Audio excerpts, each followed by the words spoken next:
আসসালামু আলাইকুম প্রিয় দর্শক শ্রোতা, কেমন আছেন আপনারা সবাই? আপনাদের মনে আছে 2011 সালের 7ই জানুয়ারি ভোর 6টায় কাঁটাতারে ঝুলিয়েছিল এক কিশোরী, নাম ছিল ফেলানি।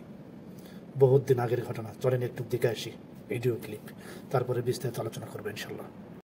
এই সেই ফেলানি যাকে নির্মমভাবে হত্যা করা হয়েছিল। সময় তখন ভোর 6টা। পুরো পৃথিবী সেদিন কাঁদিয়ে কাঁদিয়ে বিদায়। ওনার বাবা মায়ের শেষ ইচ্ছা যেন ফেলানির হত্যাকারীর বিচার মৃত্যুর আগ পর্যন্ত হলেও দেখে যেতে পারে, এটাই তাদের মনের আশা। হয়তোবা সেটাও তাদের ভাগ্যে জুটবে না। দেখলেন আপনারা ভিডিওটা। প্রত্যেকটা মানুষের অন্তর কাঁদিয়েছিল সেই দিন। 8 ঘন্টা কাঁটাতারে ঝুলিয়েছিল।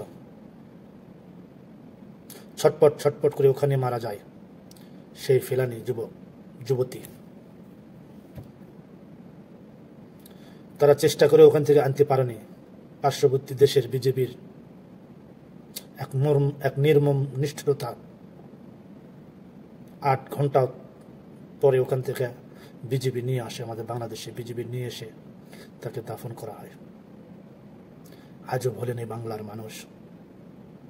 আজও সেই ফেলানির কথা মনে হলে অন্তর বুক ছেড়ে যায়। তার করুণ মৃত্যুর দৃশ্য থেকে কি অপরাধ ছিল এই যুবতী ফেলানি মেয়ের, আজও সে বিচার আজও পর্যন্ত পায়নি। তৎকালীন সময় কুচবিহারে একটা মামলা হয় ফেলানির, পর্যন্ত সে রায়ের আজও পর্যন্ত বাংলাদেশ পায়নি। এই নির্মম নিষ্ঠুরতার কারণে তিনি এই পৃথিবী ছেড়ে ওপারের চলে গেছেন, প্রত্যেকটা মানুষের হৃদয় কাঁদিয়ে। আর সেই ফেলানির ভাই প্রতিজ্ঞা করেছিল, আমি একদিন এই সীমান্ত পাহারা দেব। তার মনোবল প্রতিজ্ঞা এত কঠোর ছিল, সে কঠোর পরিশ্রম করে আজ তিনি বিজেপিতে জয়েন দিয়েছে। চলেন দেখে আসি ভিডিও ক্লিপ কিছু অংশ।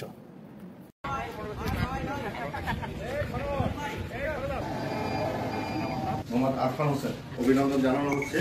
104তম সিপাহী পদে যোগ্য হয়েছেন। প্রশিক্ষণের পরে তাকে বিজিবির একজন গর্বিত সদস্য হিসাবে এই বাহিনীতে যোগদান করবেন।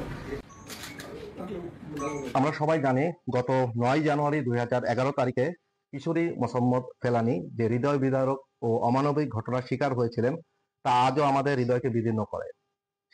ভারতীয় সীমান্ত বাহিনীর বিএসএফ এর গুলিতে তার নির্মম মৃত্যু শুধু আমাদের জাতিকে। আবারও চলে আসলাম আপনাদের মাঝে। এই ফেলানির ভাই, তিনি কঠোর পরিশ্রম করে লেখাপড়া করে নিজের যোগ্যতায় তিনি বিএসএফ চাকরি জয়েন দিয়েছেন। তার মনে প্রাণে চেয়েছিলেন বলে আজ তিনি সফল। আর সেই বোনের কথা কি বলবো, তিনি বলেছেন যে আমার জীবন দিয়ে আমি বর্ডারকে পাহারা দিব, যেন আমার মতো বোন, আমার বোনের মতো আর কোনো বোনের যেন মৃত্যু না হয়। এই কাঁটাতারে যেন ঝুলিয়ে না থাকে কোনো বোন, কোনো মায়ের কোল যেন খালি না হয়। এই প্রতিজ্ঞা করে তিনি লেখাপড়া শুরু করে আজ তিনি বিজেপির একজন সদস্য হয়েছেন। Congratulation brother, I love you, I miss you Felani. তুমি প্রত্যেকটা মানুষকে, বাংলার আনাচে প্রত্যেকটা মানুষকে কাঁদিয়ে এরকাল থেকে পরকালের বাসিন্দা হয়ে গেছো। আল্লাহ তোমাকে হেফাজত করুক। সেই তার ভাইয়ের প্রতিজ্ঞা অনুযায়ী তিনি আজ বাংলাদেশের বর্ডার গার্ড বাহিনী, আমি জানি তিনি অন্তঃস্থল থেকে তিনি ঠিকই তার বোনের কথা স্মরণ করে সীমানা পাহারা দিবেন এবং তার মনে প্রাণে তিনি তার সীমান্ত মানুষদের সাথে ভালো ব্যবহার করবে এবং যেন আর কোনো মানুষ যেন এই কাঁটাতারে ঝুলে না থাকতে হয়। মানুষের অন্তর এত কঠিন হয়, এটা না দেখলে বোঝা যেত না এই ফেলানির ঘটনা। সেই অন্তর কঠিন মানুষগুলি হলো বিএসএফ, পার্শ্ববর্তী দেশের বর্ডার গার্ড। তারা কট্টরপন্থী।